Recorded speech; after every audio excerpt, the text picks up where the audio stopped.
What's up, J-Brones? Live from Brooklyn, New York and Moncton, New Brunswick, Canada, this is the Torture Rack Podcast. I am your host, Marc Bass. My co-host is John F. Malta, and we are very happy to be here with you, our friends in wrestling. John, say something. Let the people know you're alive, pal. What's up, dude? It actually turned out to be a pretty nice day here in Brooklyn. I woke up today and it was cold, so I threw on this new long sleeve tee I got on Depop. I scooped up a long sleeve NWO Wolfpack long sleeve. Oh, tight. Yeah, black and red. It says it's got NWO down the sleeve. May I just say that was like a comedian's way of setting up that, talking about this. You're like, it was a really nice day in Brooklyn. You know, it was cold at first, so I threw on my long sleeve. You ever notice when you're wearing a long sleeve from the Wolfpack? Glad you approve of that segue.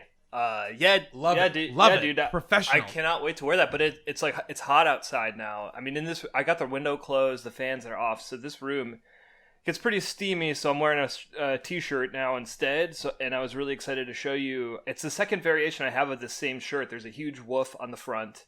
He's biting into red NWO. I have a short sleeve, and now I have the long sleeve. The long sleeve is usually very expensive. For some reason, I think it's because it's like a youth extra large, that it was cheaper than the long sleeves normally are. And is this the surprise bit that you were like hyping me up about? Like, that would, you talking about this dude, shirt? That would be such a bummer surprise bit. Not like, I mean, not. No, I mean, I'm not psyched about this shirt. I just it's very interesting. Maybe not the best surprise ever. It is. I promise it is not the surprise bit that I have for you. I was going to send you and Thomas, but did not. But yeah, it's funny. Like I like that both of us, like, cause I've been in self quarantine since March. I mean, thankfully I'm an illustrator. I'm able to stay home. I'm able to do my job from home. So leaving is not something that is a part of my daily routine, anyways. Even if I wasn't self quarantined, I spend a lot of time at home drawing. But throughout, I was just thinking, like, earlier this week, you sent me that picture of you at the pawn shop, pillaging through action figures, and it's funny that we both are doing this same thing, but I'm doing the quarantine version of it, where I'm on Etsy, eBay, and Depop searching for different wrestling related things. Yeah, I am on eBay a little bit, but I'm mostly buying laser discs and HD DVDs because I just got an HD DVD player recently. Oh, right. So I'm scooping up like Being John Malkovich and like Carlito's Way and just the better movies that were released on that format. But yeah, I'm lucky enough that I live in Moncton, New Brunswick, and we're doing fairly good here. Haven't had any new cases in a while, so I am able to go to pawn shops. And there was a huge box of wrestling toys, John. There was like 50. There was like a 3-foot CM Punk. Oh, that's who that was. I was going to ask who that. I couldn't tell. Was the big? Was the one in the package Eddie Guerrero? Eddie Guerrero. I thought so. Yeah. I thought it was Eddie Guerrero. And so I was looking because I didn't buy a Shawn Michaels figure they had once, and they had 3 Shawn Michaels in the box. And the guy who was working there, you know, he said, "Oh yeah, that's the whole box might be going." And I just said, "Yeah, but he doesn't need 3 Shawn Michaels, does he? Like, he doesn't need all 3. Like, come on, you sell me a Shawn Michaels." But he would not be swayed. You picked up something this week though, because wasn't it this week that you sent me the all? You sent me the all blue Sub-Zero, or is that a thing that I looked up online and you got like rated? I bought, along with buying some DVDs the other day, I did buy a boxed Johnny Cage. Oh, right, it was Johnny Cage from Mortal Kombat 9, basically. Yeah, he's gonna be the champion of your new faction. He is several feet taller than all of the wrestlers, so I suspect he will rule house in. I didn't realize those were that big. I mean feet from like a relative scale, but like to us it's only like an inch so it's taller, not actually 3 feet tall, bro. I know what size action figures are. Okay, sorry. Anyway, yeah, so I bought that. I wouldn't have bought any other Mortal Kombat character. You were talking about wanting to buy Scorpio and Sub-Zero. You sent me that, and then I looked it up, and I found that all blue Sub-Zero, and it's in that all blue. It's in the price range that I would only buy like, I don't know, like an Onita action figure, a Muda action figure at like $150. I would only buy a Mortal Kombat figure if it was at like a pawn shop or like a junk store or something for like $20. Yeah, I got it in box for $25, and I didn't pay for it. I just traded in a bunch of old CDs that I forgot I had. Dude, that rules, and that's $25 Canadian. So you know. Dude, I've been like killing it just cleaning out my basement of all this stuff that I didn't even think I could sell, like old NES adapters and stuff. They bought everything. Wait, you got 2 wrestlers too, didn't you? You might have mentioned it, and I got discouraged. Yeah, I brought an old Hunter I didn't like very much. I have one Hunter, he's screaming and he's in DX. Kept that one, but I have another one where he's just standing there screaming and he's in like blue jeans and no shirt. So I sold that Hunter for like a newer Hunter who was like had the shaved head, like the modern Triple H.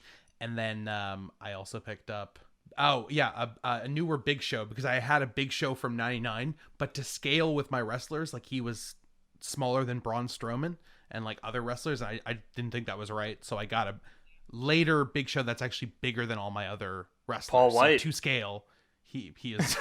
Yeah. Hell yeah, that's sick. Yeah, the last figure I just bought a Jun Akiyama figure. He's in 2 parts, and I didn't buy it because of who it is. So he's in 2 parts. Yeah, he like comes. I bought him because right now I'm working on some sculptures that I'm gonna turn into like cast action figures of like my comic characters, and this figure comes like he's a bottom half, and then there's like a little like, I don't know. If you were watching the podcast, you would think he was doing dick right now. He just like unsheathed his middle finger and just started like stroking. How is that not dick? There's a little nub, and then you connect the top half of the torso to it, and I like that it's built in 2 parts. Do you have to buy them separately? Or everything that no. It's one figure. I found this seller. I was gonna say, imagine just getting the bottom half of a wrestling figure for Christmas and like opening it up under the tree, and it's just like, oh, that's kind of an interesting idea. Pelvis. I actually have.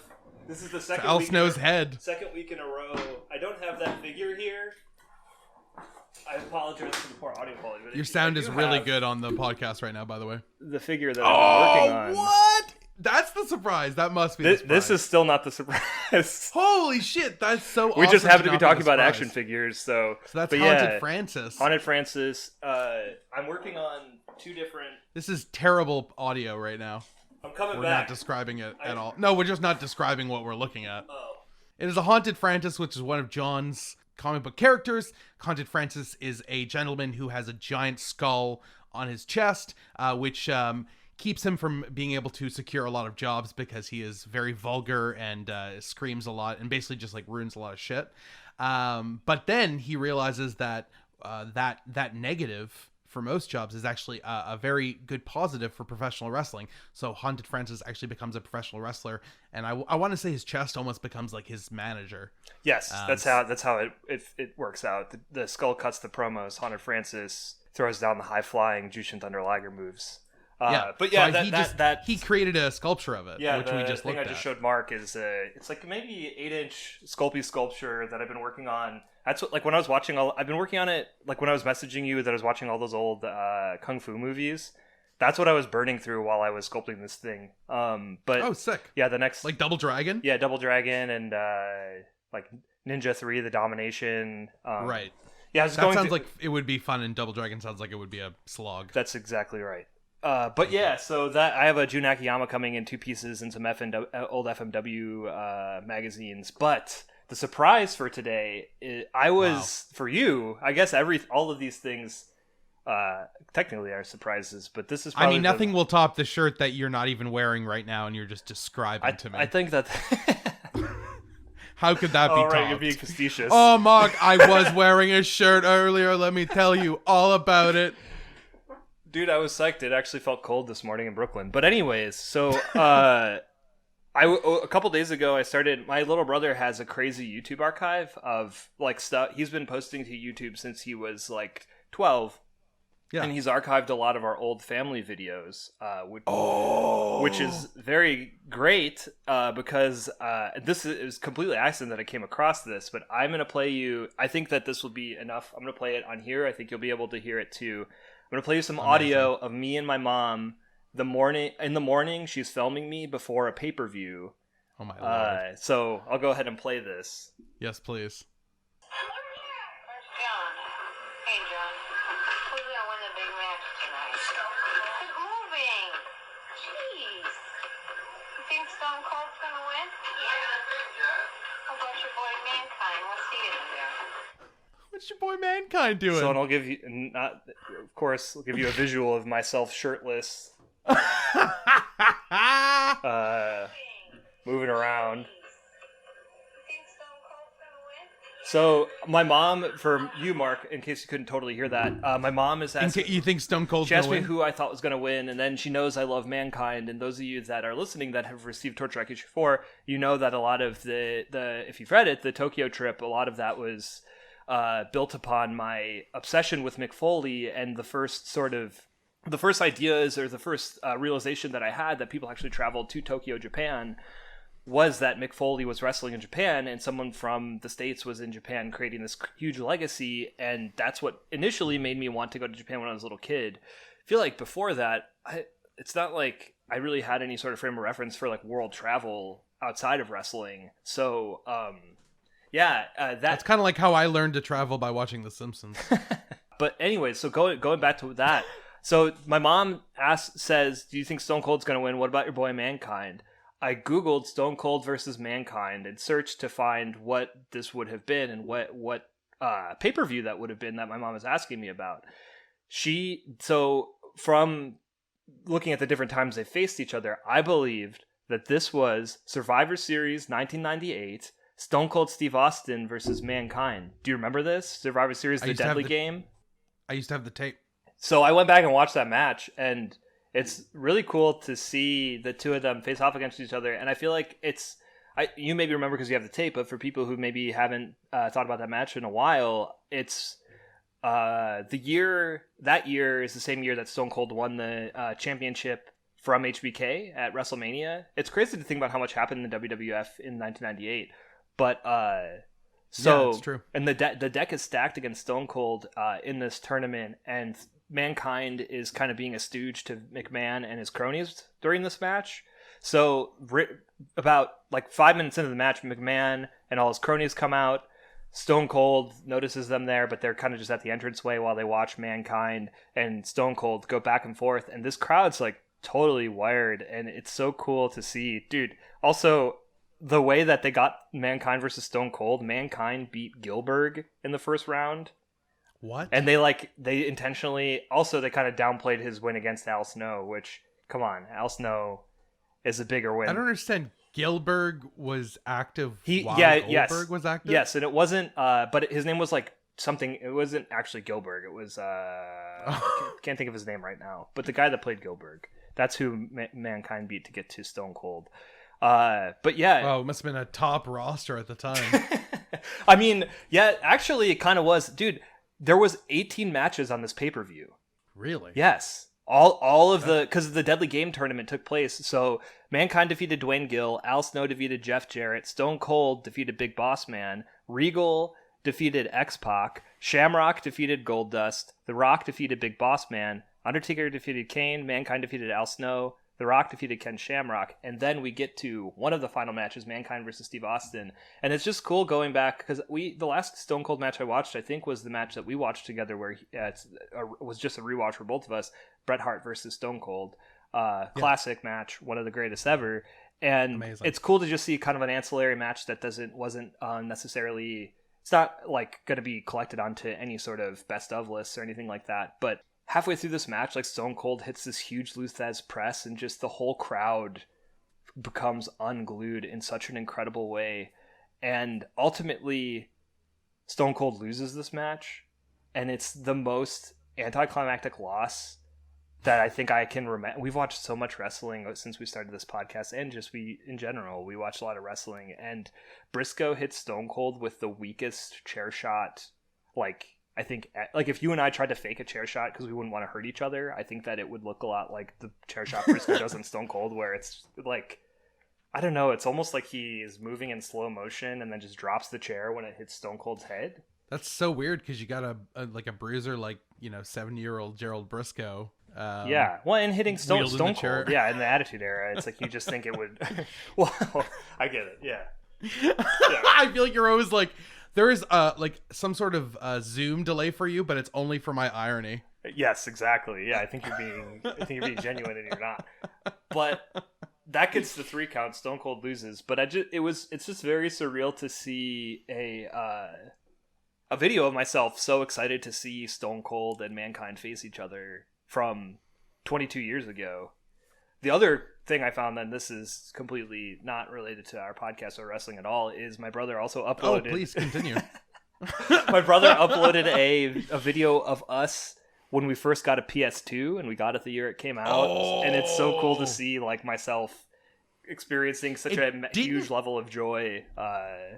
It number one, it didn't even make sense how much cheaper the PS2 was than DVD players at the time. Oh right, yeah. Like it seems like a mistake. Yeah, like the DVD players were like $500, and then the PS2 was like whatever, like $250, $300, whatever. Yeah. But like it wasn't that much. Yeah, I remember getting that. I remember playing Grand Theft Auto 3. That was the game we had like gotten it for, even though I was like whatever, 9 years old at the time. Same, yeah. And I was 12 or something like that, I think. Yeah. And that was only like a short period after my brother had first brought a DVD player to our house and showed us The Matrix on DVD, and that was like the biggest deal ever. Dude, that's funny. How much older is your brother than you? 6 years. Oh yeah, so you have a similar. And my older brother's 10 years older than me. And similarly, it's funny that our older brothers would bring electronics to the house. Yes. I guess that makes sense that would be the case. Maybe not so much anymore, but I think for that generation, that's definitely like something. Oh, totally. Like my cousins would always bring like, I remember that's how I saw a Sega Genesis. Like my cousin brought it over, and then a friend later brought over a Sega Saturn, and we were like, whoa. But yeah, so anyway. Me speaking about Stone Cold at age 12 was the surprise. That tender age of 12. I love it. I think that'll go on the Patreon as well. Oh yes, the actual video for sure. I mean, it would take a while to find on my brother's YouTube channel. I suppose I could post a link on my Instagram as well. A quick update before we watched GCW Homecoming parts 1 and 2 this weekend, and they fucking ruled. But before we talk about GCW, every order on the web shop has shipped. So for people that, and there's been like, if you're not following a lot of people that make merch, maybe your feed isn't filled up by these sorts of updates, but a lot of the people I follow on Instagram make merch. A lot of the updates are how insane the post office is right now. I've gotten some DMs about like, hey, I didn't get my poster, but I got all of these things. Give everything some time. I don't mind. I'm happy to field questions or answer any questions you might have about your orders. But I think just with coronavirus and with how limited staff at the post office, it's causing crazy delays. Because I know some stuff that I sent, like the very first packages that I sent, which was not quite a few weeks ago, are just getting to some people now. And then some stuff that I sent on Monday is already to people. So it doesn't seem like there's any, I don't think that they're following any sort of rhyme or reason for, shipping and sending things out. I just want to encourage anyone who has bought these things and hasn't received them to not stand for this and to make sure that as soon as you get those posters, you rip them up into 4 equal parts. This is the second week in a row that you've encouraged people to... No. Last time I said burn the books, and this time I said rip up the posters. It's a separate issue. It's a weird campaign that you have against the illustrated content that we're putting out. Listen, I need to be a heel. I guess that's fine. I just wanted to provide a slight WWE update because I was reading about some stuff today. Number one, there is going to be a pay-per-view 1 week after SummerSlam. Really? Yes. Is this 1 week after? What's the pay-per-view, do you know? Payback. That sounds like it's going to be like Backlash. I don't know if I can watch 100%. like there's another GCW show this weekend that I definitely want to watch. We are getting stuffed with wrestling in the next couple of weeks. I was looking it up and there's just so much stuff going on. But I mean, I'm happy about that, but I was going to say I don't know about... I mean, I'm down to watch both WWE pay-per-views, but like once a month is plenty for me on WWE. There's going to be some skippable ones, especially the Saudi Arabia ones. I think we're not. Just straight up not cover those. Yeah, I haven't watched it since the first one, maybe. I'll watch it, but I refuse to cover it. Yeah, I don't want to talk about it. Yeah. But that's interesting. Yeah, I mean, I don't know. We'll see how that plays out. I'm down to watch back to back GCW, but yeah, I don't know. One more update. AEW, Eddie Kingston is All Elite. Oh yes, yeah. Thomas just sent us that. That's so exciting. I sent it. You did? I thought Thomas sent it. Wrong again, John. Why do I even do this podcast? Sorry. I'm so excited. I'm so happy he they've sort of listened to the fans telling them to sign him, because it even says on the thing, sign Eddie Kingston is now Eddie Kingston is signed, like with the hashtags. So it's like very much like we've heard you. That's awesome. Very, very cool. Yeah. I also saw in Squared Circle there was like something that like AEW has signed 5 wrestlers and featured like 125 wrestlers during the pandemic, and I think that's absolutely fantastic. I wanted to bring that up. Yeah, I saw that too. I actually screenshot it to talk about, and yeah, that's such a cool thing. Like in light of the pandemic and no one really having any work, they really have given a lot of people work, which is really cool. Yeah, really cool to see. And they signed Matt Cardona. Yeah, I guess I'm skipping ahead. Let's talk about GCW. Dude, I have been so excited to talk to you about GCW since we watched it. Yeah, just the whole 2-night experience was great, and there's so many different things that I loved about the show, both night 1 and night 2, that it's really mind-blowing to think, because you a couple weeks ago made the comparison that they're like a kind of modern-day ECW, and I think that that's very true, especially in terms of the variety of wrestling that they provide. I don't even think they're trying to hide it. When you call yourself GCW, I guess it's pretty like much you're sounding like ECW. Totally similar, yeah. But I don't know, I felt like there was, this time throughout both nights, a lot of really great wrestling matches.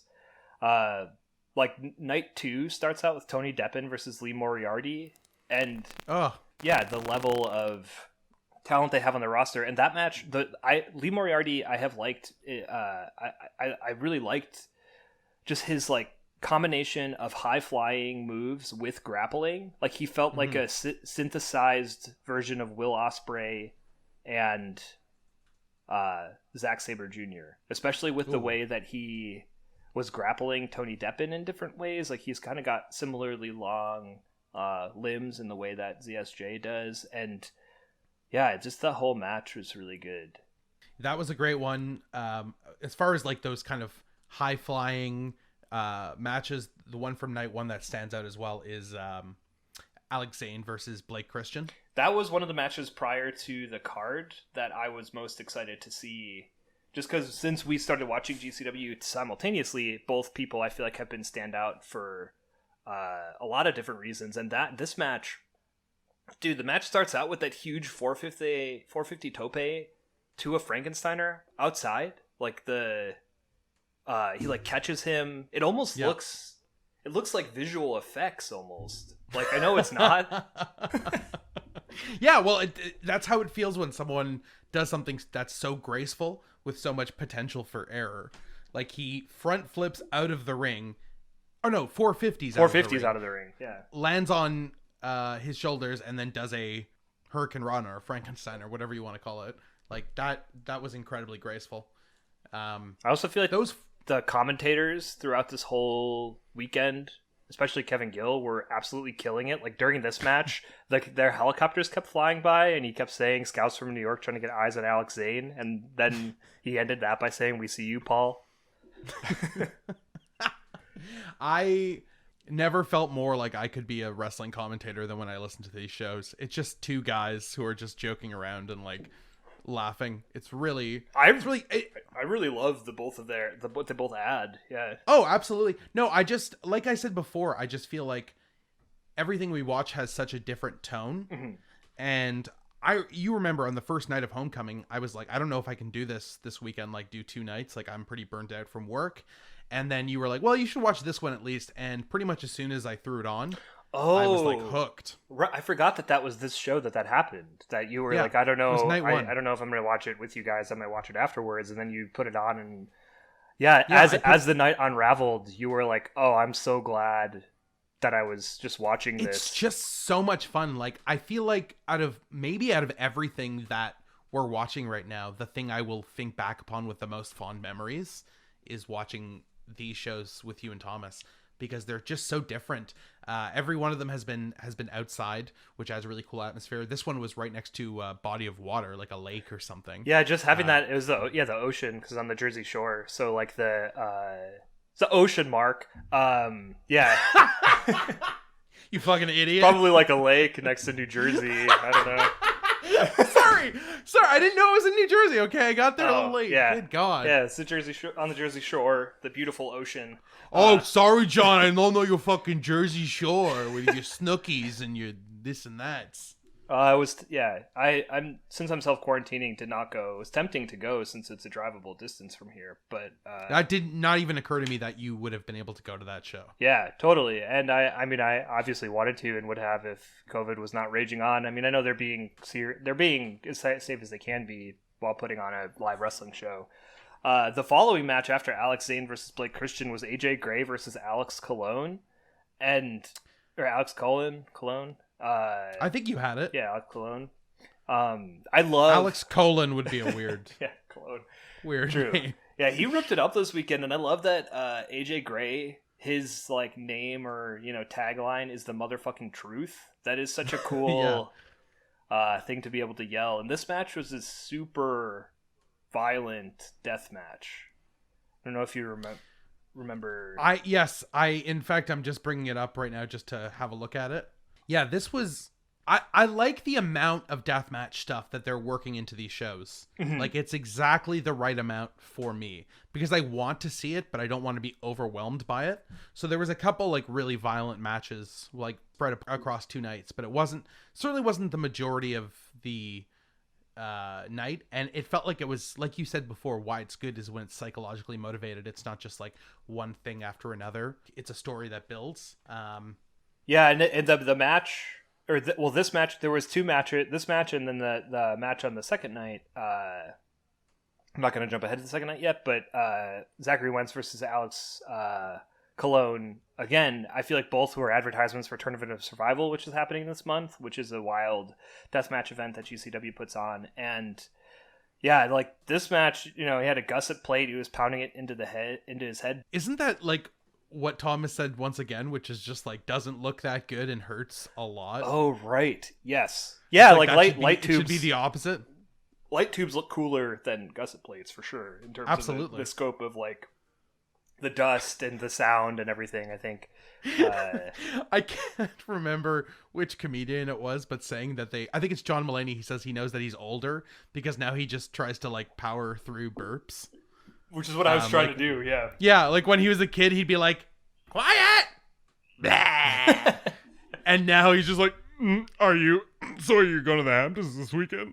And you just did that. I guess that's what happens when you pound down coffee, seltzer, and flat water while you're doing a podcast.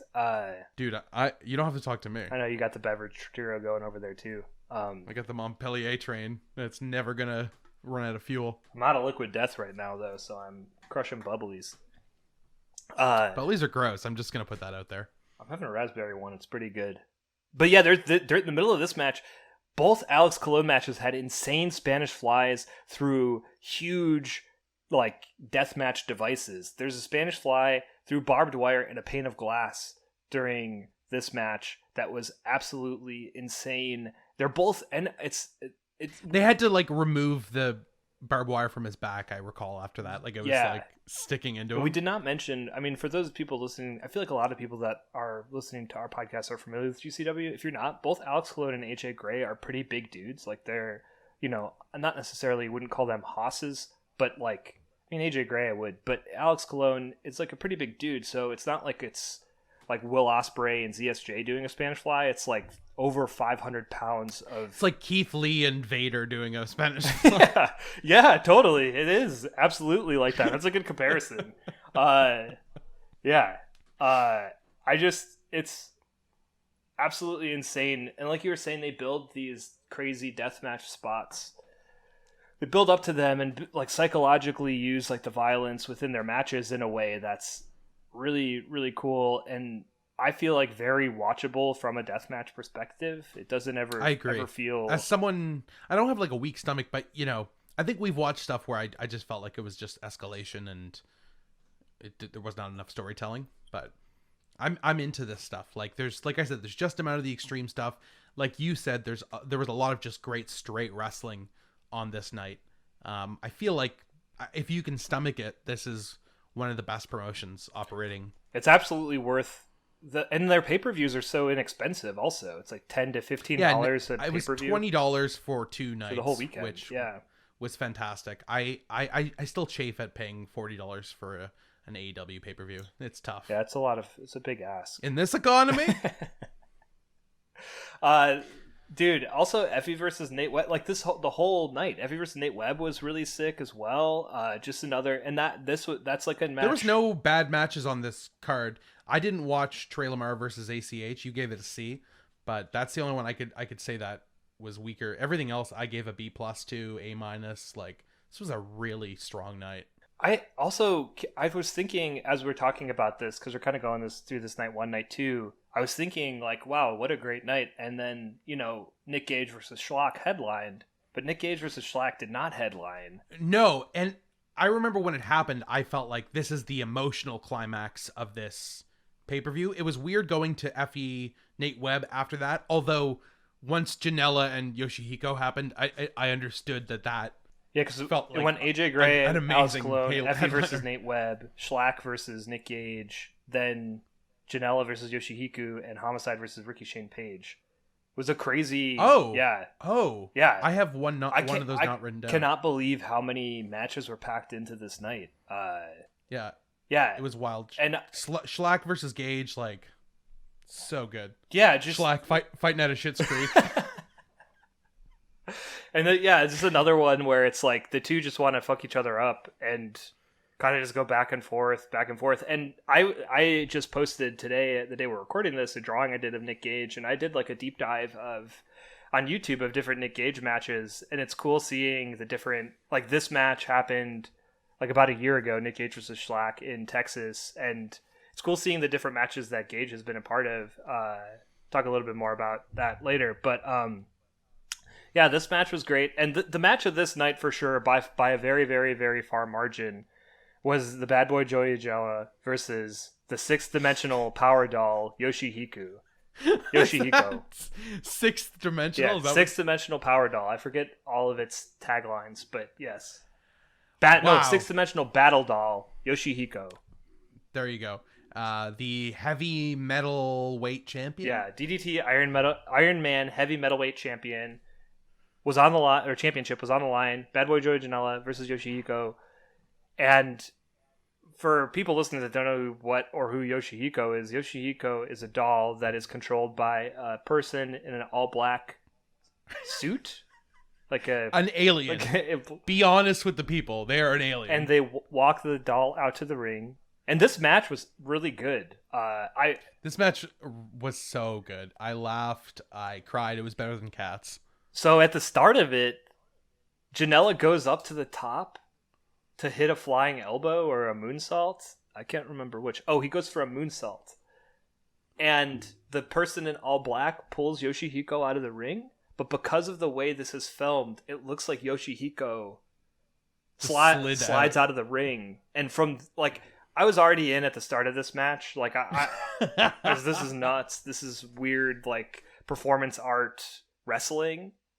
And yeah, that moment, it's like, okay, this match is on.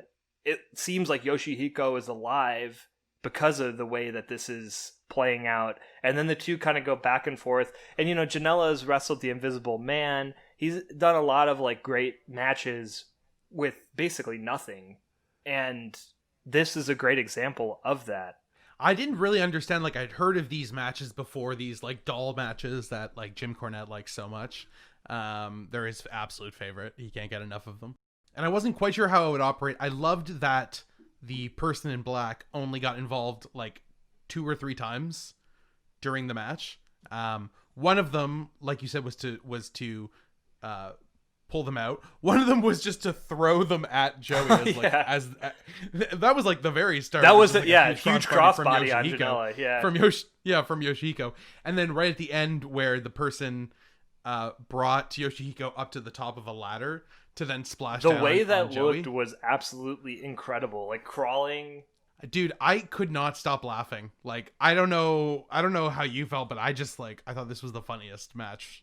Like, while also being good, but Joey just being able to take those back bumps and make it genuinely look like this doll is German suplexing him. Yeah, well, and there's like a moment where Janella does a huge throw, like kind of Bam Bam Bigelow throwing Spike Dudley to the outside in ECW on the doll, and for a while, and then the doll is like slumped over, like cut to a camera outside the ring, just going in, and the commentators are selling it like it's a real person. Like someone called the medical staff. Oh my god! Yeah. Oh, it's like Kevin Kelly when like Evil turns on Naito. Like it was, dude. Yeah, and then God. quite a few minutes passed, and then the commentary says Yoshihiko hasn't moved. We need to get a medical staff on him or something like that.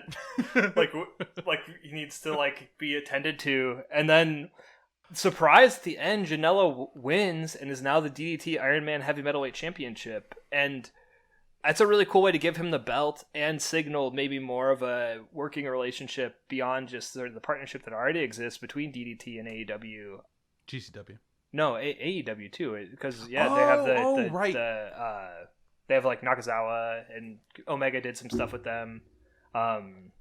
Right, our favorite Nakazawa. But yeah, Janela wins, and then Leo Rush comes in with a surprise attack. And Leo Rush was the alien and all wearing the all black outfit. What? Yeah. Did I miss that? Unless I'm wrong, but I'm almost positive. I don't think that's true. Really? I think so.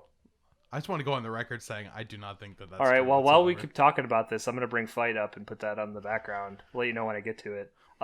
Well, Leo Rush surprise attack setting up the main event of night, or maybe not the main event of night 2. A very big match for night 2. Yeah, Leo Rush versus Joey Janella. I was super psyched to see Leo Rush. He's obviously been dealing with his own stuff for the last little bit, but it's just great to see him like in the ring. Leo Rush looked awesome. Killed it. The like blue teal hair, he looked really cool. And I'm really excited to see more of him in GCW. I guess maybe he'll be like a different since that match on night 2 is kind of billed as like the final match. Maybe it'll be. It was vaguely worded, I will say. It was just like the final match. I know there was some talk of him retiring. I don't think that's going to happen. Let me just say that. Homicide versus Ricky Shane Page main event. I did not much like this match. Yeah, Ricky Shane Page has a lot of heat in GCW, so I think that worked in terms of like who is fighting Homicide. It was fine, but it definitely was not one of my favorite matches of night 1 either. I think I said before there was no bad matches, but this was the one that was the most disappointing to me, just as the main event. And after seeing so much great stuff, like after seeing Joey and Yoshihiko, like where can you go from there? Also, I would have said the same about Nick Cage and Slack, honestly.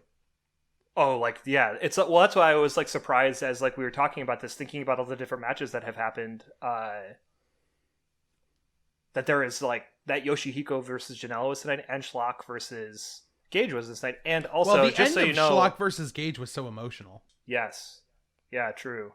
What were you saying? Just so you know.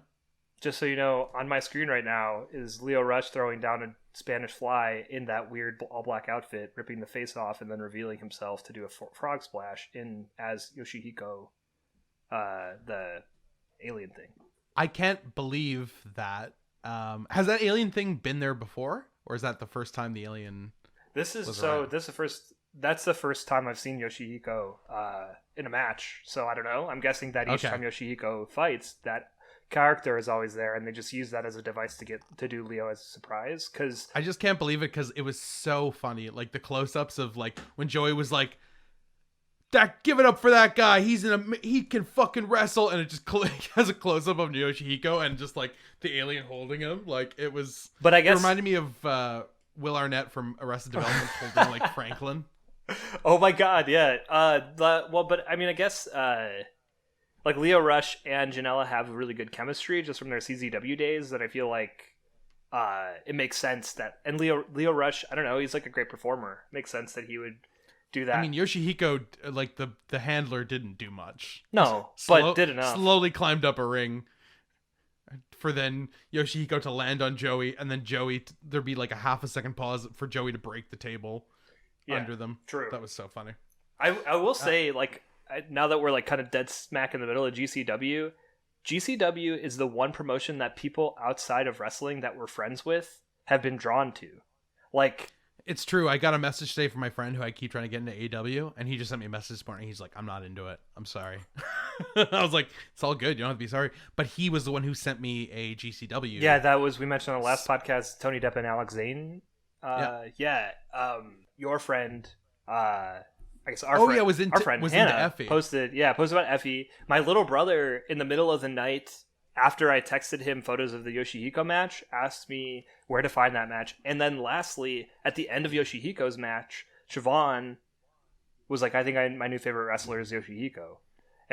I think AEW is the perfect gateway to wrestling fans who want to watch wrestling, but GCW is the most palatable for people who don't watch wrestling, but they want to see like crazy weird shit. That's a really good point. Yes. But I love like being able to live in a world with NJPW, GCW, AEW. It's the perfect platter of wrestling. The convergence really of is. So many different great things. And speaking of great wrestling, we kind of started this talking about Deppen versus Moriarty, but also from the night 2 was Chris Dickinson versus Calvin Tankman. Calvin Tankman's big ass hoss dude. Chris Dickinson, very jacked dude as well. That match was one of my favorite matches from that night. Very much like a Makabe versus Ishii sort of match. Hard hitting. Starts out with a huge belly-to-belly suplex from Tankman and just kind of goes off the rails from there. I can't believe that Dickinson was able to hit a Death Valley driver on Calvin Tankman. Calvin Tankman, I don't know what his build weight is, but he's a very, very big dude. It's like doing a Death Valley driver on Vader. Don't take my Vader reference. I just did. And speaking of stealing references, he's billed at 355. Oh, he is? Nice. Yeah, he's huge. 6'2", 355. So that makes sense. That built like a goddamn fridge. Yeah, he's massive.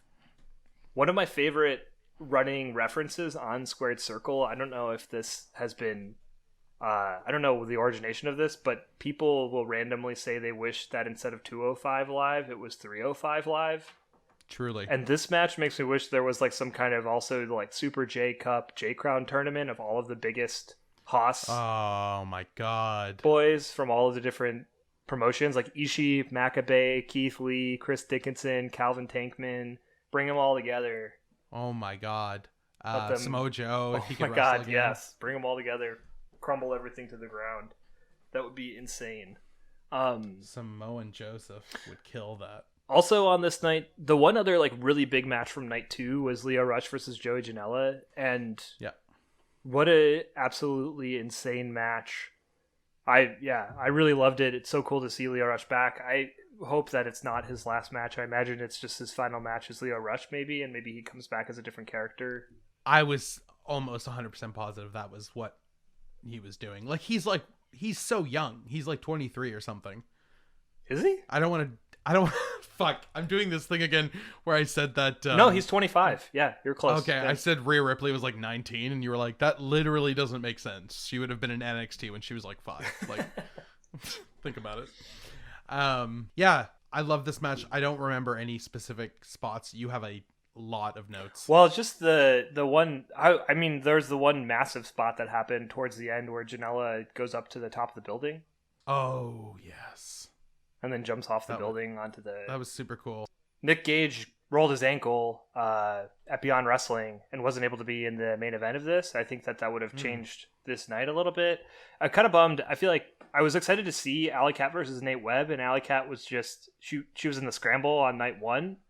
I wish that there was more time given, but to that match because But it was cool to see 44OH just come in and just like completely, because I remember thinking like after that Joey Janella Leo Rush match, like, oh, there's gonna be 2 more matches, like Alley Cat and Nate Webb. So I wanted to see it, but at the same time I was kind of like, let's get to the main event already. So that match starts, and then 44OH just comes in and just like destroys everyone and just starts the main event, which is a very cool way to like not have that match, I thought. It was definitely a perfect transition. It was a really good transition into the main event, which was 44OH versus Team MDK, which just started out as, I believe, only Schlack, and then kind of goes off the rails from there. Other people come in and help him, and eventually Gage limps out for the 3 count. He's actually injured. He posted on Instagram that he rolled his ankle.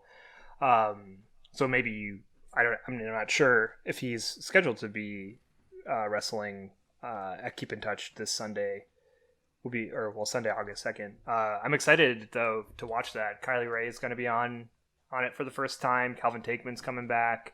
It's cool. They've been using, since you, me, and Thomas have been watching these GCW shows together, I feel like they've used very similar roster, and it's been cool getting to know each person, kind of developing favorites, knowing who's going to put on maybe like an Osprey type match, or who's going to put on like a death match. And so who are your favorites?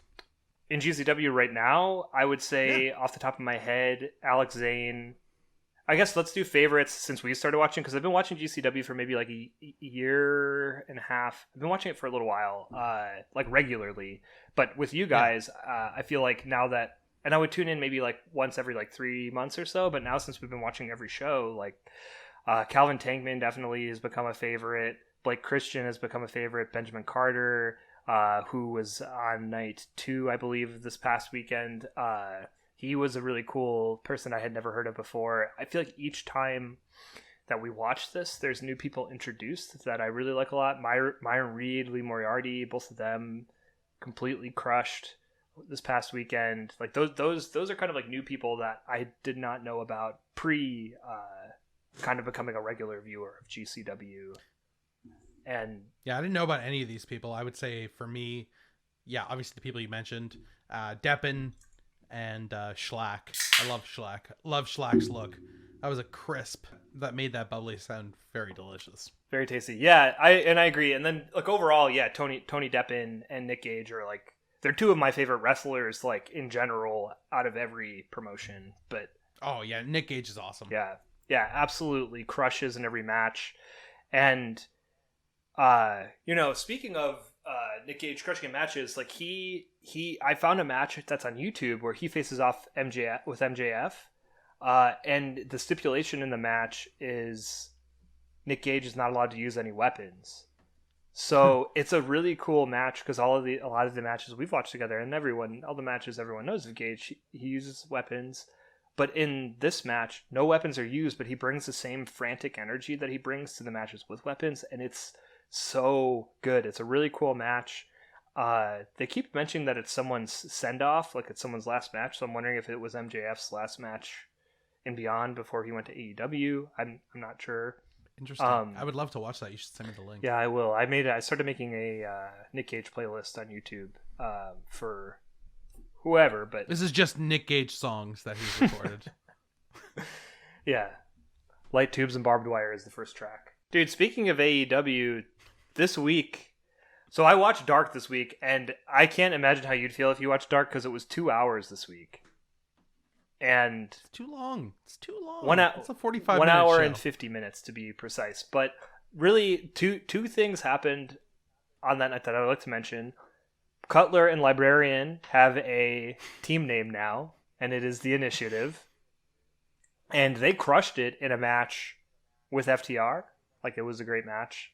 Sunny Kiss and Joey... FTR was on Dark. Yeah. Oh, yeah. There was there's a lot of really good matches. So the 2 hours... Oh, I'll watch that. 2 hours were warranted in terms of the amount of time that was taken. Yeah, there's a lot of squash matches on there, which is why I don't watch them that often. Was not the... I mean, they were, I guess, were squash matches kind of in who won. I don't know. The Initiative versus FTR felt more competitive.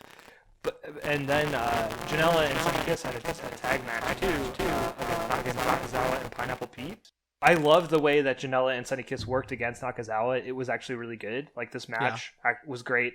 But in the middle of this match, Taz forgot what Nakazawa's first name was. Did you call him Shinsuke? No. And Excalibur kept referring to him as Mike. And Taz just starts yelling, "Who is Mike?" Like, there's a bunch of in-ring action happening, and he keeps yelling, "Who is Mike?" Like Excalibur's trying to call, like, "Oh, hip toss, huge strike from Joey Janella, Sunny Kiss in the corner," and then through that, Taz is yelling, "Who is Mike?" And it is... Who is Mike? Yeah, To the point that Excalibur is trying to seriously call all of the action that's happening because it's quick and fast paced since it's Janella and Sunny Kiss and Pineapple Pete and Nakazawa.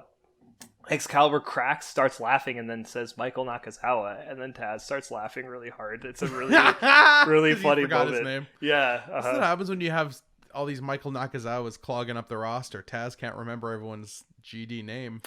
But yeah, I will say out of all of the episodes of Dark, this episode felt the most like, oh, this is almost feels like what SmackDown is to Raw, or what it's supposed to be, you know, like, oh, we have two wrestling shows, lots of wrestling going on. In an ideal world for WWE, in this world, it wasn't just all like singular squash matches.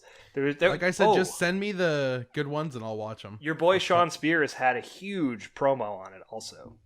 Really? Yes. About the glove.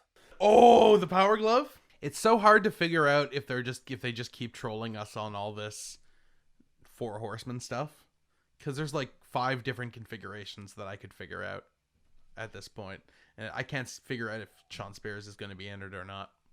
Yeah, I'm not sure either.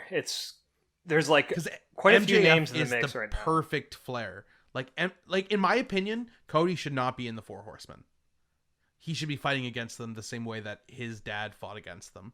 But MJ, because him and MJF would never get along, and MJF is Flair, and MJF should be the leader of the Four Horsemen. So, and what about Hangman then? Hangman's against them too? No, Hangman's there. Hangman, MJF, and FTR. That's your ideal Four Horsemen.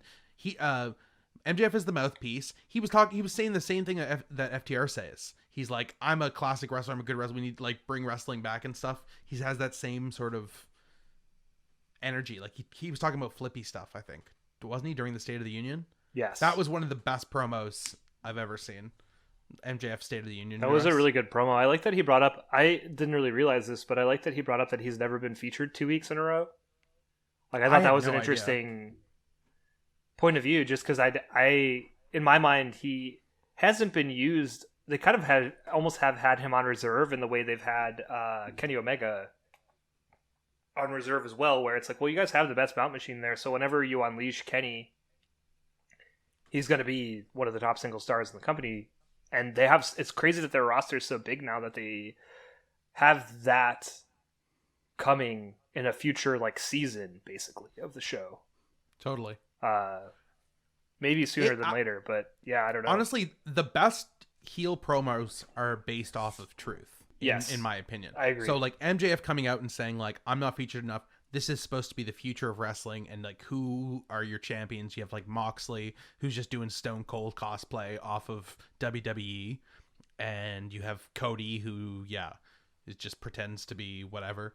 It was an incendiary promo, I thought, and it made him a very exciting candidate to fight John Moxley at All In.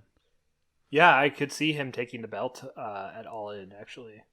I could too. I don't know if it's going to happen, but he announced his candidacy for the AEW championship. I loved that also. And he was talking about how like America deserves, or AEW deserves better. I said America. One of his best lines. My talent outweighs your tenure, to Moxley. So good. It's insane. Amazing. Yeah, amazing promo. Absolutely love that promo, and could see him taking the belt off of Mox. One match that I was really, really excited about from Dynamite that I feel like was not as good as I hoped it would be, but was fun, was Warhorse versus Cody. Here's how I felt about this episode. I felt it was not very good. I thought it was okay, and I just knew that after like 4 stellar Dynamites that my friend was going to text me after this one and be like, I tried AEW, because like, again, not a strong episode. Like the overall, the opener, Best Friends and Friends versus the Inner Circle, was kind of a flat squib. Cody versus Warhorse, not the same.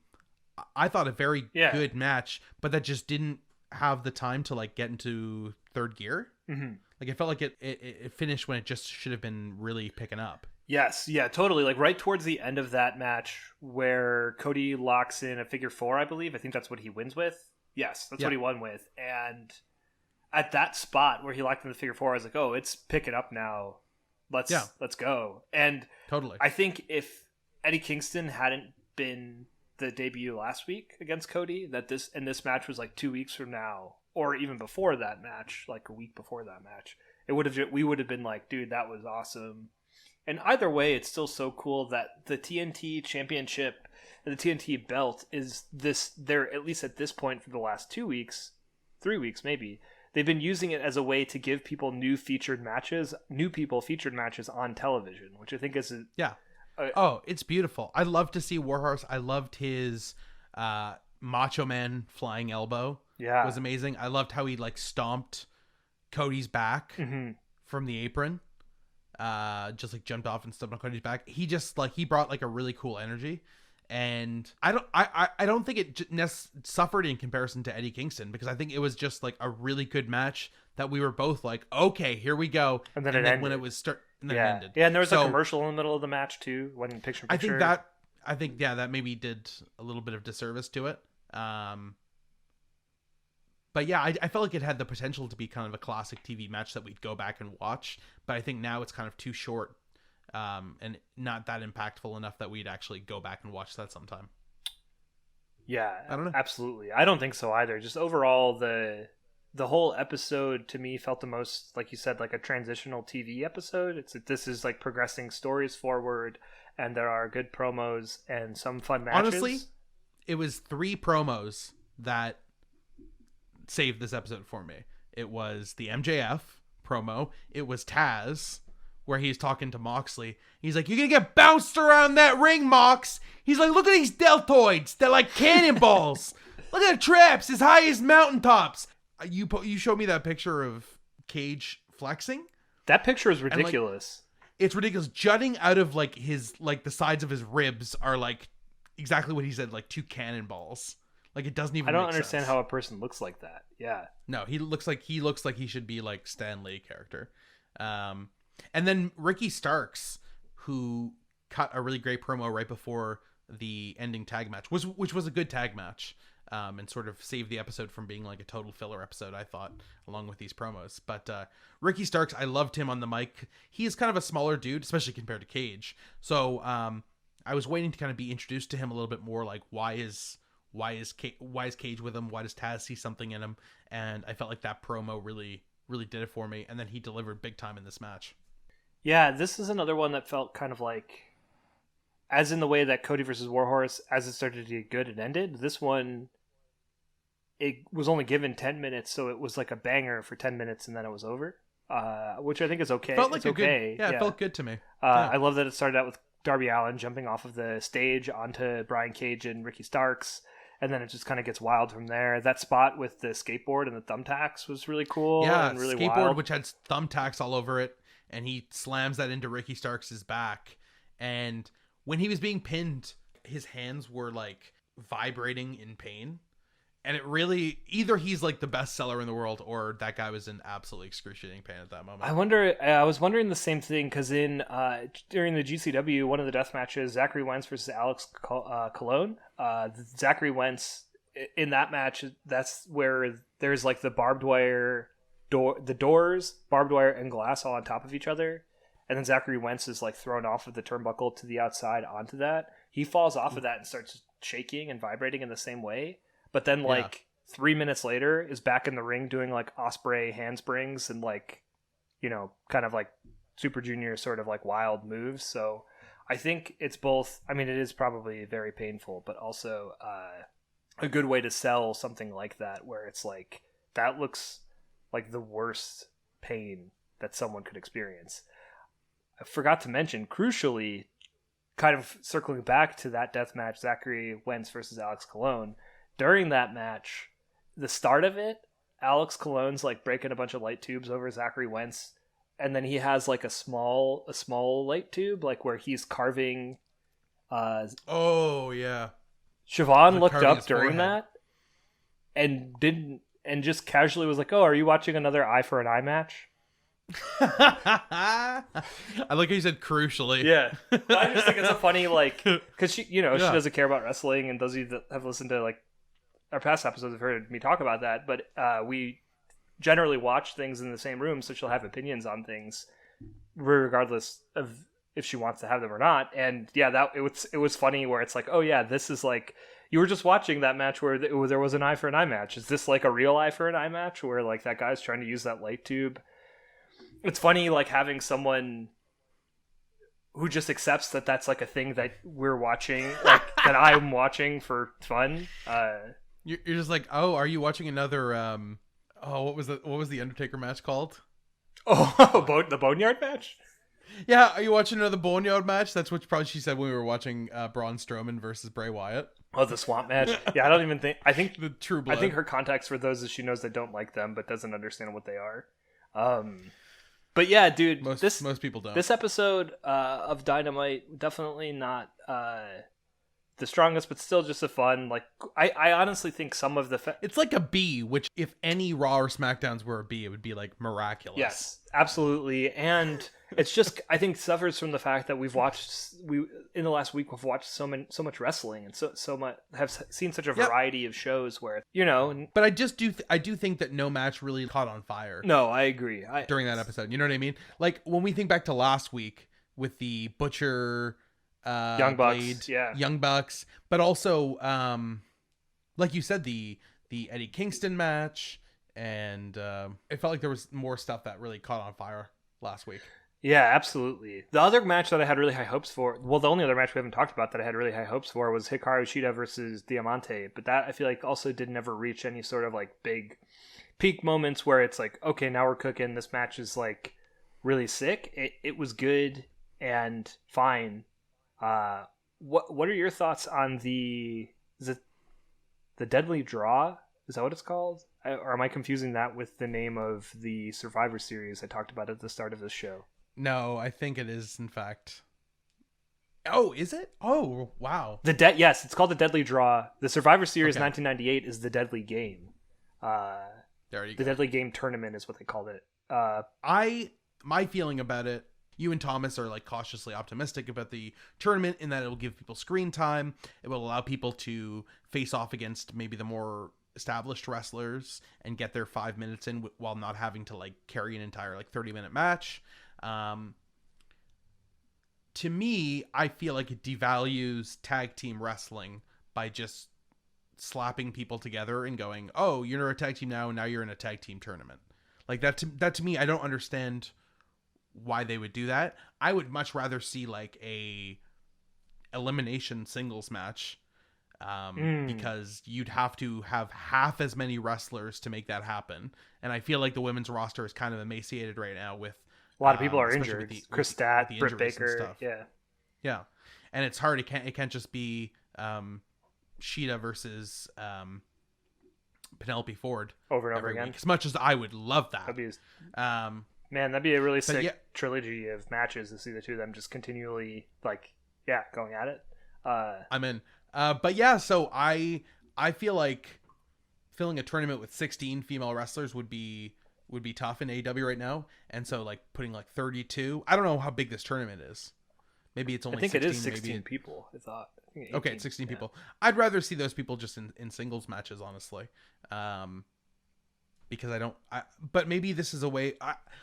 Okay, honestly, I feel like this is just to build the Brandy Alley storyline, and I think that's a pretty weak reason to like build an entire tournament. Anyway, we'll see how it plays out. Like, I'm not going to shit on something before I've seen it, but we haven't really talked about it on this podcast. Like we messaged each other about it, but we did mention it last week. I was not going to bring it up because I was like, I don't want to be too negative here. Well, I think that your perspective is correct. I like that you said that you feel like it devalues tag team wrestling. I just personally feel like it's a good way to feature a lot of different people in different ways, and to get people maybe that they're not like that have been untested to come in, pair them up with someone like Nyla Rose. Big Swole, someone that has a lot of good sort of in-ring abilities, and go from there. So yeah, we'll see. And if it's only 16 wrestlers, like I'm sure they could fill that out. I thought it might be like 32 wrestlers. Yeah, I think it's 16. So that would be quarterfinals, semifinals. Okay, yeah, that makes sense, dude. Lastly, Sengoku Lord, New Japan Pro Wrestling. At some point, I think it might have been on last week's episode, we were talking about sort of their intro tag matches being similar to AEW Dark, in that they don't feel they don't feel too much like they're progressing anything. And to me, the start of Sengoku Lord felt the most like that. I think it's maybe also a product of just them having a limited roster and us watching all of the New Japan Cup. But like a lot of the intro matches felt like we had seen them before. I skipped them. Like we got Makabe Kojima Taguchi versus Ishii, Yano, and Gabriel Kidd. Like I think that we have seen that combination a couple of times at this point from the intro matches. The one thing I will say, I absolutely love the first match, and I don't think it's like something that since you skipped it, you have to go back and see it, but it is worth mentioning, is Ishimori versus Yuya Mura, one of the Young Lions. One thing that I absolutely love, and a device that I feel like New Japan uses a lot that I think is really interesting, is when you have someone like Ishimori, who's maybe not necessarily one of the top guys, work down against a young lion where they're not using their entire moveset. So they kind of like, but then look very strong in not using their whole moveset. Sort of similar to how throughout that whole New Japan Cup, Okada is not using the Rainmaker because he doesn't need to, because he's so strong and facing people that aren't on his level. So he's not. And like you said, he's working kind of an 80s WWE superstars kind of. It still feels like that. Ever since you said that, I've been watching it like that, and he's very back to basics Okada right now. Cobra clutch, big boot, drop kick. Yeah, it seems like Okada's been watching late 80s, early 90s WWF superstars, just like with the way he's working these matches against different people that are not really on his level. All the feuds he's had, especially this feud with Yujiro, like I was about to say, speaking of not on his level, this was a weird match. This was a strange one. I loved the skirt that Okada was wearing on his way to the ring. That was sick. Yeah, his ring gear is always very, very sick. Yeah, Kevin Kelly talks about it on commentary. He's like, yeah, Yujiro's not really on Okada's level. And I was like, yeah, that does speak to why my investment in this match is so low. Didn't he? Yeah, he actually said that on commentary. He did. Yeah, yes. Which it was absolutely. I mean, he didn't have to. Anyone who knows Okada already knows that. But I don't know why he would say that, and I don't know why this match occurred, to be quite frank. To me, it felt like it was the match that I thought it was going to be. Like, starts out with Yujiro getting some heel tactics in on the outside.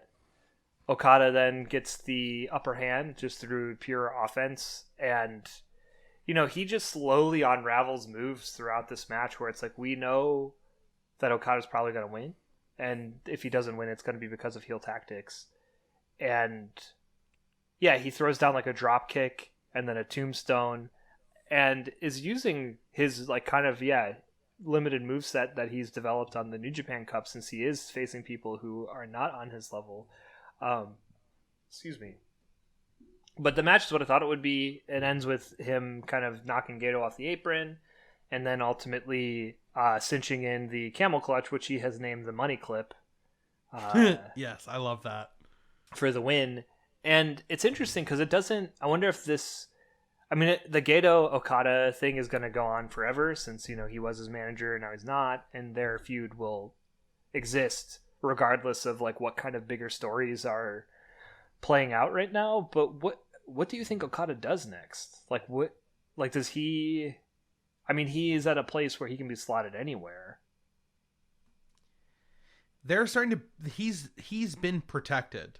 Like, he's been built so strong. He basically won the New Japan Cup, right? Like, yes. He only didn't because of interference. Yeah, he didn't win because of interference. And, I don't know. We were both pretty... I don't know. We both thought he was going to fight Naito and then maybe lose and then sort of still be in the top title contention. He hasn't expressed any interest in going after the Intercontinental title. Or either belt, as far as I know, yeah. I just was trying to think of feuds. I like that earlier today you and I were talking about how he has never faced off against Shingo, which maybe I was just talking about how I couldn't wait until Shingo was NWGP or IWGP Heavyweight Champion, because he's just so great, and he would be just such a great champion. Absolutely. Well, and it's cool to think, I don't know, to think of the match that they would have. I feel like it maybe that we're both wrong, and I just didn't look hard enough online to try to see if Okada and Shingo have faced off against each other. But it seems like, because Shingo came into New Japan as a Super Junior and was competing in the Best of the Super Juniors, and then eventually towards the end of last year declared himself a heavyweight, and then has been going after different things and is now. So they were on different sides of the bracket in the G1, is that right? I'm not positive about that, but they didn't. I don't think they faced off against each other. Yeah, no. They would have to have been. Yeah. Yeah. But yeah, Shingo against Desperado was a really cool match. This was awesome. Yeah, this was really, really good. I feel like Shingo's body when he stands, he like juts out. He looks like an S instead of like a straight line. And I was just saying, I just literally S? think, oh yeah, like a dragon, Yeah. like an actual dragon. yeah, I think he is legit just a dragon trapped in human skin. Like from the way that he stands, like he's got such a weird like. Yeah, it's like an S curve. Yeah. But I love Desperado cranking Shingo's knee in the numero dos several times, trapping his leg as well as his hand so he couldn't reach the ropes. But there was that one moment where he just kept like cranking his leg back and forth, and yeah, it was such a cool submission. There was a double dragon screw leg whip from Shingo onto That Desperado, move looks so painful. It looked so painful, and it also has double dragon buried in it. So I thought I wrote that down.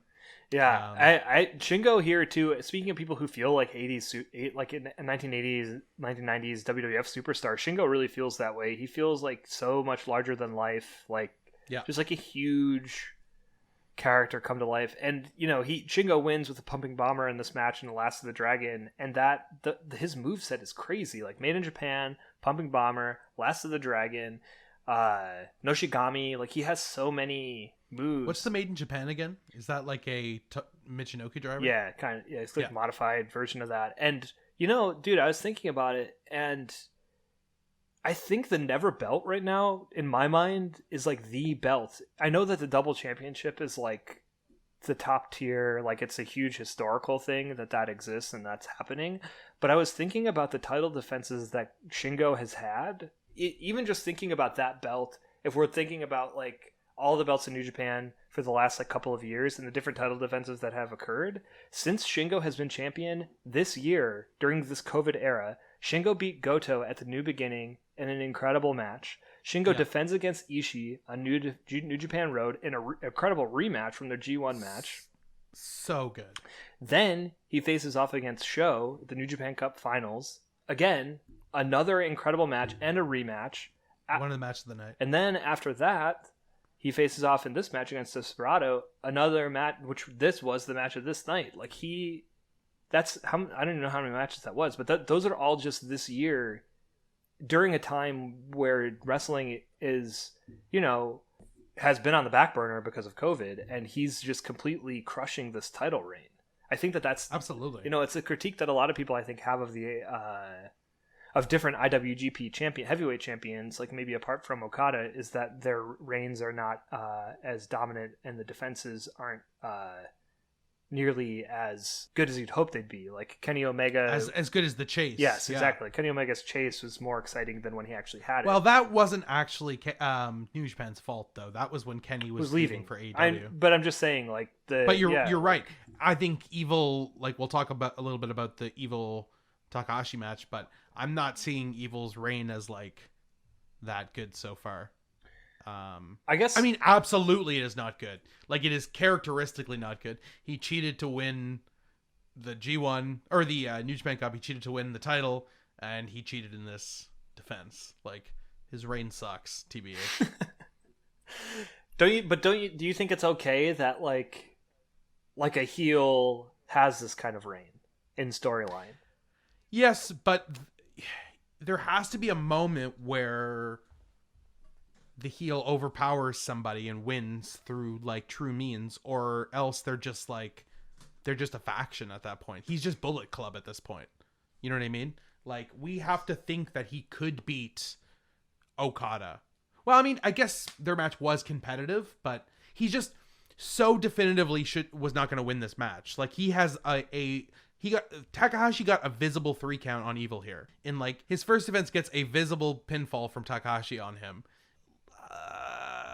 This was a good match. Like, this was way better than the Naito match. I enjoyed this match quite a bit, but the last 5 minutes, the booking and all of that, of like, because Evil kicks out of a couple things. He kicks out of the Everything is Hiromu by Hiromu. He kicks out of the Time Bomb.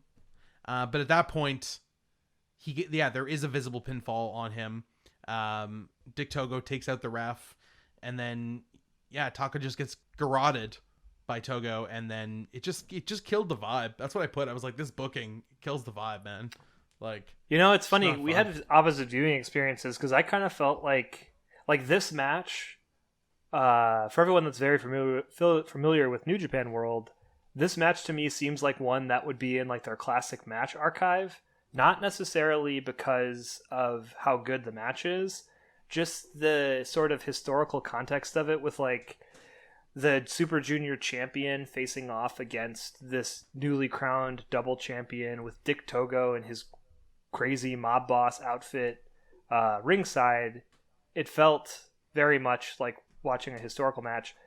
Don't think that it was necessarily like a match, like if you removed those sort of elements, that was particularly noteworthy, apart from the fact that Hiromu looked a lot like a champion in this match. Like, yeah, Hiromu looked so dominant, and a lot of our discussion around New Japan has kind of centered around Okada being this unbeatable force, and just the sort of contrast between juniors and heavyweights.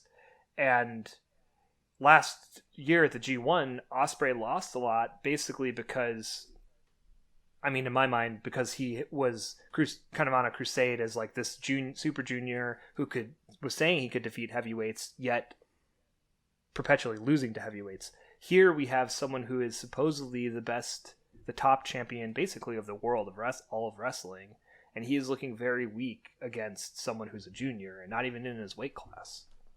Yeah, I don't think this makes the IWGP belt look good, in my opinion. To me, like, Evil's got such a cool look. Like, he's so awesome. I don't love Bullet Club right now. It's pretty barren. Like, them doing their Bullet Club thing at the end with just like Gato and Dick Togo and Taiji Ishimori. It was just, I wasn't like, wow, what a great lineup of people. It was just kind of like, oh, here are the B players. One guy who's like brand new to Bullet Club, and then a bunch of people who are like not the main players of Bullet Club. So I wasn't really a fan of that. Naito versus Evil get a stare down at the end of the match. Naito. Another thing, Kevin Kelly pointed this out 10 minutes after I pointed it out. Where the fuck is anyone from Los Ingobernables? Like, where's Bushi? Where's Naito? Like, why is no one? I understand Shingo just had a match, but why is nobody? The Bullet Club interferes for like 15 minutes in this match, and like nobody comes out. Finally, Naito comes out, and but that's not. Isn't that when the match is over though? Naito comes out at the end of the match, like when it's they over. come out after the match. Yeah, and Kevin Kelly's like, I don't know if like Taka said he wanted to do it alone or whatever, but I couldn't get over that. Like the fact that they didn't come out. It just felt so stupid. Like it didn't make any sense to me. And then Naito comes out and stares down Evil, and the crowd give like a very polite golf clap. It did not. Well, they're not allowed to. They're not allowed to react. Well, I understand, but I don't think anyone really. Do you think? Well, they're positioning Naito versus Evil again. Do you think Naito gets his belts back? I hope so. If they're gonna keep booking Evil like this, I hope so too. Because do you not think that Evil needs to just get a clean victory to be a convincing champion? He can't cheat every single time. No, I absolutely think so. But I also think that thinking about who is thinking about the New Japan roster that's there right now, I feel like they need Naito to be the champion, so that way they we just watched last week Wrestle Kingdom 10, and Goto versus Naito was really sick. Goto versus Evil doesn't seem like the most exciting. We know what's going to happen. Dick Togo's going to interfere. Evil. Yeah, I can't believe you gave this a B+, honestly. It was like a B for me, and then by the end of it was a B-. I loved Hiromu's performance throughout it all. I feel like was a cool, just like his perseverance and his ability to sort of work the ring, like knocking Dick Togo out. There's like that one spot where he goes for the sunset bomb, stops I was for a about minute, to say that, and then throws Evil into Dick Goto. Well, he goes for the sunset bomb, and Evil holds onto the ropes, and then he's got to fight off Dick Togo with his legs. So he kicks Dick Togo, and then he finally gets Evil, and then when he just takes him, he just throws him at Dick Togo. That was the best spot of the match for sure. I really liked a lot of that. No, there was some stuff. good moments. It wasn't I didn't think this was as boring as Evil and Naito at all. But yeah, just a damn squib of an ending. they like 3 guys had to get involved, and then literally garrote Taka, a junior heavyweight, in order for Evil to get that pinfall, and also he low blows him. Like it was like when Shinsuke kept only winning by like giving low blows. It was like no one's gonna get into him. Yes, like no one's gonna get into him, and also it's not the kind of heat that you want. I don't think it's the heat you want. That's like it's go away heat to me. But well, and especially like in New Japan, where we're so used to very high match quality and really crazy, outstanding matches for the IWGP belts, that, you know, if all of them are just going to end in, like, I think it would maybe, that's why I kind of like was looking up the different like defenses that Shingo has had, because he has put on more like IWGP worthy defenses, but for the Never belt. He's also one of only 5 people to defend the Never weight belt more than 3 times successfully. That's really cool to know. It's a pretty short list. I think I missed. Did Kevin Kelly say that on commentary? He did. There was a short list. It was Suzuki, Goto, and a few other people who were the only people who, because apparently that belt changes hands a lot. Yeah, it does. It kind of, there are points, at least in my view of New Japan, where you almost forget that is even a belt. Especially when there's way more people on the roster. Like they also have the Rev Pro British Heavyweight belt too, which Thomas might have brought this up when we were all talking, but that belt also kind of only seems important when either ZSJ or Tanahashi want it, and then otherwise it seems like it's kind of forgotten about. I thought that was a different promotion. Isn't there a it is, but it's defended in New Japan, and part of New Japan. It was defended at Wrestle Kingdom. Sonata versus ZSJ took place, and ZSJ retained. Wow, that must have been awesome. Yes, that was an insane match, especially to see in person. It actually sowed fear in me because Sonata lost, and I thought... then I would have seen it. It was the most recent one. Yeah, it was the most recent one. Yeah, Sonata loses, ZSJ retains. And that's why I was thinking they're going all in on Sonata, because Sonata lost that night, and everyone else in LIJ won belts that night. So, do you think Sonata's going to see his day in court? No. Wow. Bleak. Well, I just think, like, at this point, unless Evil is actually going to keep the belts, like, I don't think Evil should beat Naito twice. If that's what they're going to do next, like, I think Naito should win that match. Then what was this all for, John? To get Evil in Bullet Club, so they have someone leading Bullet Club. I was thinking about it, though, because even, like, I feel like they could have done that without him. Well, actually, no, I guess that is the way you would do it. You'd have him beat the leader of a different faction. Yeah, no, you're right. Because, like, a good point. Even Jay White's defenses were good. They were good, like, a lot. Like, I loved Jay White's matches, especially his match with Okada. To me, Jay White is like what Evil should be aspiring to, which is like he does cheat sometimes, but also he can win on his own. Yeah, and then right now it doesn't seem that way. No, it doesn't. No, yeah, it seems like he needs everyone else in order to help win matches, and it's interesting because, like, I absolutely love the G1. I think it was the 2018 G1 where Bullet Club was interfering a lot and causing a lot of DQs, and they use that as a device, sort of like to create a big win for Naito against Tama Tonga. I've talked about this at length in an old podcast that we did, but I just think, like, there is a way to use these wins in a way to build up, like, someone to take the belt off of the belts off of Evil in a way where it's like finally that person was prepared for Dick Togo and all of these different things.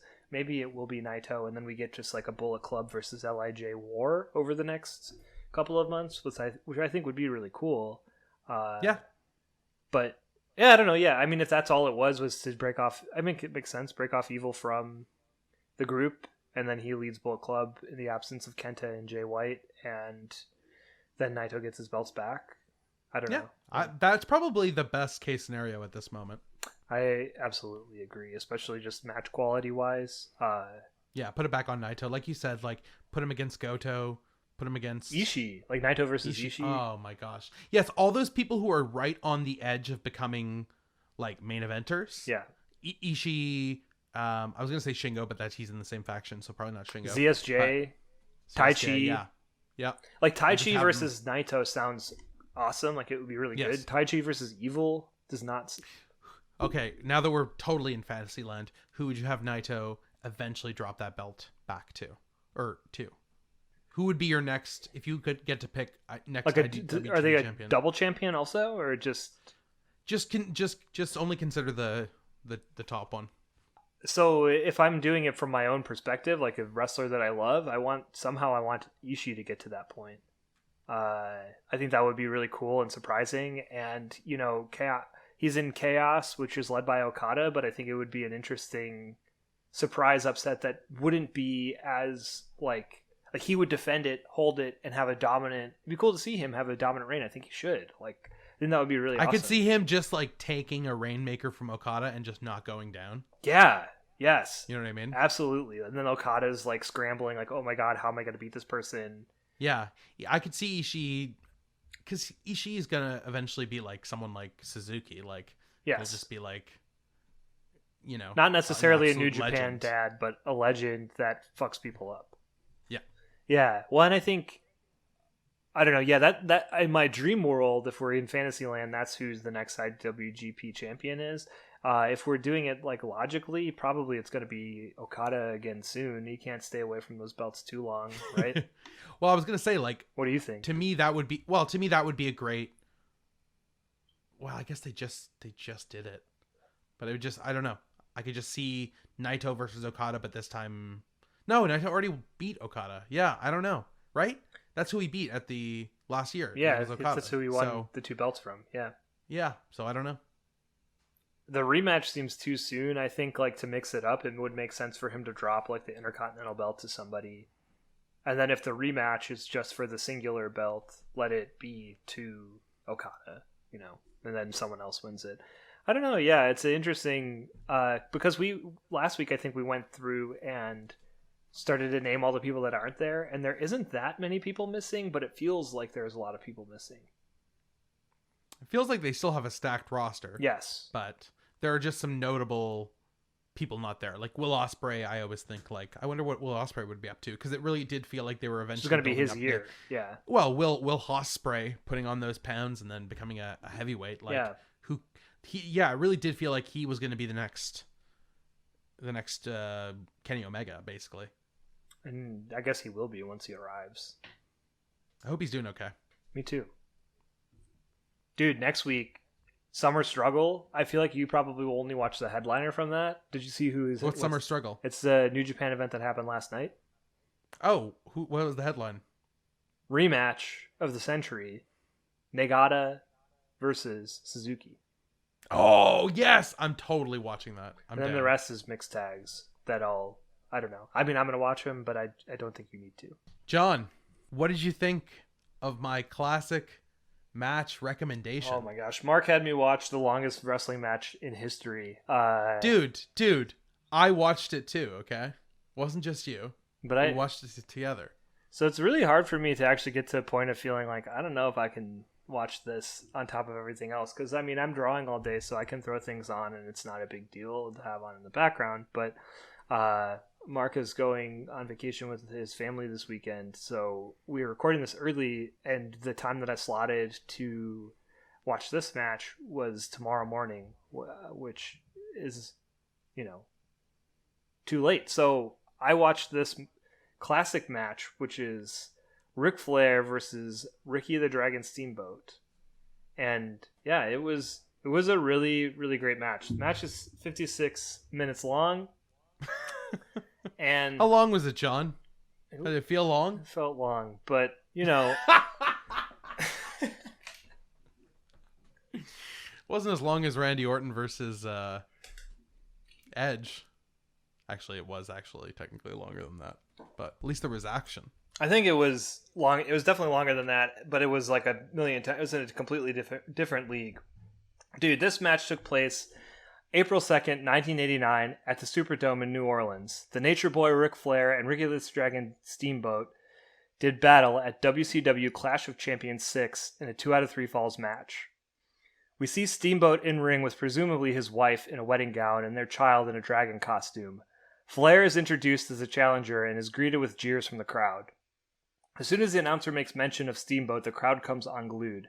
Jim Ross's voice begins to crackle over the broadcast as he welcomes Terry Funk to the broadcast table. Flair and Steamboat begin with a collar and elbow tie-up as Funk and JR start to call the match. Steamboat presses Flair into the corner and slaps him right in the face. The camera pans out to show Steamboat and Flair in a stare down. The camera work here is superb and reminds me of the best aspects of New Japan. Steamboat wrenches a headlock and is countered by Flair, who knocks Steamboat to his knees using an overhead wrist lock. Steamboat begins to tremble as the crowd lets out a woo for Flair gaining the upper hand. Steamboat counters and Flair rolls to the outside to cool the energy down. This is obviously a mistake as he rolls back in, and this match starts to pick up with Steamboat getting a flurry of offense in as the announcer lets the wrestlers know that 5 minutes have passed. The crowd cheers and yells as the voices of Terry Funk and Jim Ross fizzle over the broadcast, denoting how physical this match really is. Funk notes that these strikes are hard enough to make a person retire. Steamboat returns to wrenching a headlock at the center of the ring on Flair. This is the first moment that it feels like someone really has the upper hand. Steamboat crashes down on Flair with clubbing blows to his neck and head. Flair screeches in agony as Steamboat slowly works Flair around the ring. Flair gets the upper hand for a moment and throws down a colossal chop into the corner that could crumble a marble statue to dust. But Steamboat evades and gets another sequence of offense in as Flair is on his knees begging for a break. The announcer states that 10 minutes have passed. This gives Flair an opening to get some offense in, but Steamboat is too quick as the Dragon continues on dominating the match. The incredible display of offense crescendos yet again to the center of the ring where Ricky wrenches a headlock followed up by clubbing blows to the neck of Ric Flair. The crowd is absolutely wired as fans begin to chant Steamboat in unison like they are a hometown football crowd rooting for their team to win the Super Bowl. Steamboat channels the energy of the crowd into a huge sequence of offense that knocks Flair down so hard he spills out of the ring. Flair saunters into the crowd as he is pelted with garbage like he is Onita making his entrance against Masahiro Chono. This crowd hates Ric Flair and wants to see the Dragon retain his title. The camera cuts to a group of girls holding a sign proclaiming "We love WCW" as Flair makes his way back to the ring and the announcer calls out 15 minutes have passed. Steamboat hits a huge vertical suplex to a colossal splash that is countered by Flair in a desperation move. Terry Funk points out that it is odd to hear the phrase "the challenger Ric Flair" as he is such a dominant champion. Flair gets some offense in as he begins to gain control of the match. He goes for a series of pinfalls that don't quite take. The two begin to trade chops back and forth and Steamboat goes for a huge dropkick but misses. Flair goes in for a submission hold, and in 19 minutes and 33 seconds, the Nature Boy is the winner of the first fall. The broadcast cuts to a commercial. We return to the wrestlers staring each other down in the ring as the crowd chants "Go Steamboat." The pace picks up as Steamboat throws down a huge avalanche chop from the top rope to a quick 2.5 count. I don't think words can articulate the volume of this crowd. The booming energy behind Steamboat is incredible. Steamboat has a string of offense that culminates into a figure four. Flair is down and close to tapping but makes his way to the ropes. Steamboat pulls Flair back by the legs and uses his own momentum to make him flop onto the ground. As Flair rolls around the ring, Steamboat pulls him toward the center to wrench in a Boston Crab.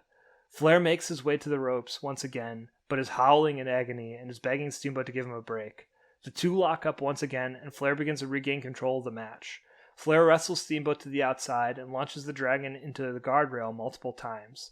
Steamboat makes his way back to the ring as the two begin to trade blows again. Steamboat meets Flair in the corner and throws down a King Kong avalanche superplex, crushing the spine of Ric Flair. The Dragon has the upper hand as he wrenches a double chicken wing right at the center of the squared circle. Flair taps as he screams out in agony at 34 minutes and 12 seconds. Ricky the Dragon Steamboat has evened the playing field as the broadcast cuts to commercial once again. We return to the ring as the Dragon is wrenching a hammerlock as the announcer states that 35 minutes have passed. Steamboat goes for a pinfall but Flair kicks out at 2. The Nature Boy is center ring on his knees begging for Steamboat to give him a break. Steamboat does not oblige and whips Flair hard into the corner. Both wrestlers are drenched in sweat as they saunter around the ring trading massive chops back and forth. Both wrestlers are staggered and having trouble staying grounded. The Dragon whips the Nature Boy into the corner and Flair flops over the turnbuckle and evades to the outside. Ric Flair crawls back into the ring and asks for a timeout. The Dragon ignores Flair's calls for mercy once again and is met by Flair attempting another illegal pinfall. The offense slows down as Flair and Steamboat are gassed. They crawl around the ring, striking one another when they get an opening. At this point, it's anyone's game as each wrestler has the upper hand to varying degrees. They stumble around the ring, with both Flair and Steamboat throwing down offense where they can. With 10 minutes left, Steamboat has the upper hand. Flair heads to the rope, but Steamboat hits him with a chop and throws him clear across the ring. Steamboat wrenches the double-arm chicken wing once again as he pins Flair's shoulders to the mat for the victory. Ricky the Dragon Steamboat wins in about 56 minutes, probably just a little under that since that was the length of the actual video. 54 minutes most likely. Dude, this whole match I absolutely loved. After watching so many, like I did that drawing of Nick Gage this week, so I watched a lot of his matches on YouTube. We watched Dynamite, I watched Dark, we watched GCW all weekend. So this was a very wrestling heavy week, and to end it with this match is a good like cherry on top. As I have said in past that I didn't like Ric Flair as a kid, wasn't a fan of him, and to go back as an adult and watch these matches is really cool. I loved this match. Give it an A/A plus. Even though it was very long, it was worth it. And we'll say it did not feel long. That match felt maybe like 22 minutes, not 56 minutes. Oh, wow. So, I honestly didn't think that you had liked it just because you texted me afterwards and was just like, that was so long. I genuinely feel bad that, number one, I dropped the longest match on you. It never even occurred to me just because you just talk about how you're watching wrestling all the time. And I was just like, oh, well, this would be great because schedule my whole week around this kind of stuff. So like, I know. And then the time was blocked out for Saturday. I know. And then I realized that I'd be out of town and I could still record, but it'd probably be better doing it today. So I also like sort of put aside work to watch Sengoku Lord and then to watch that Ric Flair match. Yeah, I love that Steamboat is the babyface, but he works like an intense heel. Like he's working parts of like Ric Flair's body, like going after him and stuff. And I love that he brings that energy. Like he's more of an anti-hero in the way that he wrestles, but he's definitely a hero in like his like spirit and stuff and like his persona. I thought that was really cool. I'm also just amazed that you watched that match like an hour before we started recording this. Not even. We pretty much recorded afterwards, and you somehow still like. I didn't expect you to have like a long piece written out. I love how you structured that around the time left. Mm-hmm. I think that's a great way to do it for like a 60-minute, basically 2 out of 3 falls match. Yeah, it's like hard. It's hard to sort of like it would have been easy to get lost in that because there was a lot of. You could just keep talking about equivalent offense, defense happening, like strike, chop between Flair, Steamboat. Yeah. So it's like, I think you really captured the energy of it. I strongly recommend anyone to go back and watch that match. Of course, I would watch their first match in the Chi-Town Rumble first. I had always planned on recommending these 3 matches to you. You'll be very glad to know the last one is only 30 minutes long. If it's longer, it's fine. I mean, I watched the 30-minute stare down, so it's just... I was gonna say that it was only 20 minutes longer than that goddamn stare down. Yeah, maybe pick it on a week where it's not we're not doing an emergency podcast recording a day early. John, what do you got for me? I do. Through the middle of that, you may have heard me mention a match that this reminded me of, where Flair is being pelted with food. I compared it to a match where we find Onita facing Masahiro Chono. You have a very keen way of picking wrestlers that I want to know more about, who like I hear about all the time. Like I hear about Onita, but I especially Chono. I hear people talk about Chono all the time. I see him on Dave Meltzer's. By the way, Dave Meltzer gave all those 3 Flair Steamboat matches 5 stars. And he actually broke the scale for one of them that was like a house match, gave it 6 stars. But I don't think there's a good quality version available. But yeah, so these are 2 wrestlers that I want to know more about. I felt like it was great last week when I got to know more about Shibata. Mm-hmm. And so yeah, I'm really excited to see this Chono match. Yeah, it is an electric dynamite barbed wire match. No rope explosive barbed wire death match. Onita versus Masahiro Chono.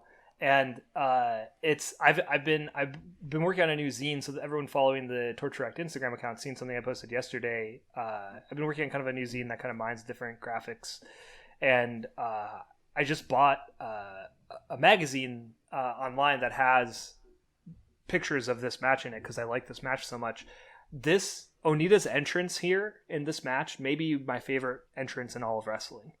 Wow. I don't want to say that much was one more, thing that I was sad we didn't really get Steamboat's entrance on the video we watched for the 2 and 3 falls. Oh, true. Right. Yeah. And we didn't get much post match either. It just sort of ended. That's a good point. I'll look online. I'll make sure I'll send you a link. I'll make sure that you have the right the match, and it's not just the match because the build, the prior to it, it's it encapsulates. It's a good first Onita match to watch if you've not watched. I think you might have watched one of his other matches because I think I at one point sent you a list of my favorite wrestling matches, and Onita and versus Hayabusa from 1995 when FMW was there on that, and you might have watched it then. But I think this is just a good first introduction to his character. For those of you listening that maybe don't know much about Onita, check out this match. It's really cool, and just sort of the historical context of like getting to know Onita or getting to know a character that's wrestling in a promotion that maybe you don't know that much about. This is a great example of that. You really get his character immediately upon his entrance. His music can't be matched. His entrance music is a wild thing. Can't wait to talk to you about it next week. I cannot wait. Cannot wait to watch it and hear more about it. This has been another episode of the Torture Racked podcast. You can follow my co-host, John F. Malta, at John F. Malta on all social media. You can follow me, Marc Basque, at Waste of Taste on Instagram. You can follow us at Torture Racked on Instagram. What are we watching this week, Johnny? New Japan, Summer Struggle, GCW, Keep in Touch, AEW Dynamite, and a little bit of everything in between. I'll send you that Nick Gage MJF match because I think that'd be a fun one to talk about. Would love to watch that as well. And I think you'll like it a lot. I sent it to Thomas too. But yeah, those will be the events for this week, unless I'm forgetting something. Sounds like enough to me.